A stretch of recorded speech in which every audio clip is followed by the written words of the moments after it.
Hello everyone. Imagine two people after exposure to an infectious disease. One is already sick while the other is still healthy, but may develop the disease later. Should both be managed in the same way? The answer is no. Understanding the difference between isolation and quarantine is one of the most important concepts in community medicine and disease control.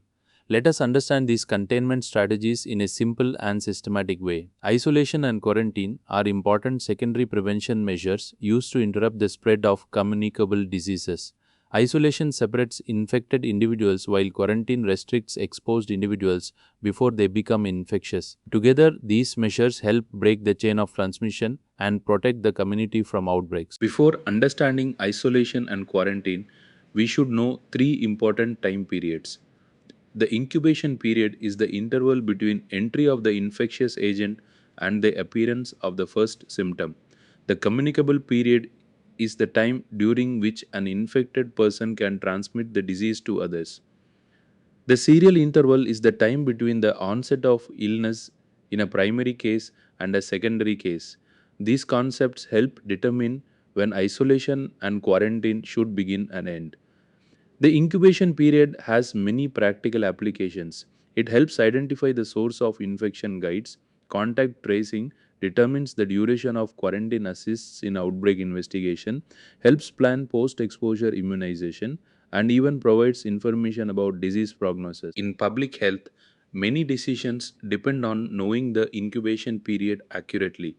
The easiest way to remember the difference is this: isolation is for the sick, quarantine is for the exposed. This single statement summarizes the basic difference between these two important public health measures.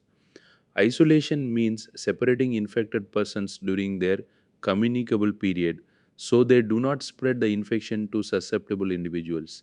It is used only for confirmed or suspected cases and continues for as long as the person remains infectious. Isolation may be carried out in hospitals, specialized facilities, or even at home, depending on the disease and severity. Different levels of isolation precautions are used. Standard precautions are applied for every patient.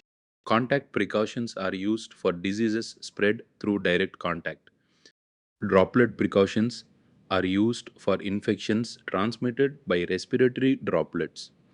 Airborne precautions are reserved for diseases like tuberculosis and require special facilities such as negative pressure rooms and N95 masks. Isolation can also be modified according to the situation. Reverse or protective isolation protects patients with severely weakened immunity from infections present in the environment. The home isolation is commonly used for mild illnesses where the patient stays in a separate room with minimal contact with other family members. Quarantine is the restriction of movement of healthy individuals who have been exposed to a communicable disease. They may not be ill at present but are kept under observation for the maximum incubation period to prevent further transmission if they become infectious. Quarantine is implemented only when certain conditions are met. The disease should pose a serious public health threat, adequate healthcare and support services should be available, and authorities should have the necessary resources to enforce quarantine and provide essential needs such as food, medicines, and medical care. There are different forms of quarantine. Segregation involves separating a specific group for observation. Modified quarantine allows partial restriction of movement, while absolute quarantine involves complete restriction to prevent all contact with susceptible individuals. The choice depends on the level of risk and public health requirements. Modern quarantine includes several control measures. These include active or passive monitoring, home or facility quarantine, travel restrictions, and community level interventions such as cordon sanitaire, where movement into and out of a defined area is restricted to control disease spread. Let us now compare both strategies. Isolation is meant for sick or infected individuals and its duration depends on the communicable period. Its goal is to stop ongoing transmission. Quarantine is meant for healthy exposed individuals and lasts for the incubation period. Its goal is to prevent future transmission before symptoms appear. Isolation is commonly used in hospitals, or dedicated facilities, whereas quarantine is often carried out at home or in designated quarantine centers. The most important point to remember is that isolation is based on communicability because the person is already infectious.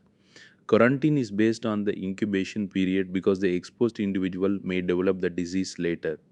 This simple distinction helps answer many examination questions and guides public health practice. To summarize, isolation separates infected individuals during the communicable period, while quarantine restricts exposed healthy individuals for the incubation period. Both are essential containment strategies that interrupt disease transmission, protect the community, and reduce the impact of outbreaks. Thank you for watching. I hope this session has made the concepts of isolation and quarantine simple and easy to remember. Keep learning, keep sharing knowledge, and stay connected for more community medicine lectures based on exam oriented concepts and public health practice.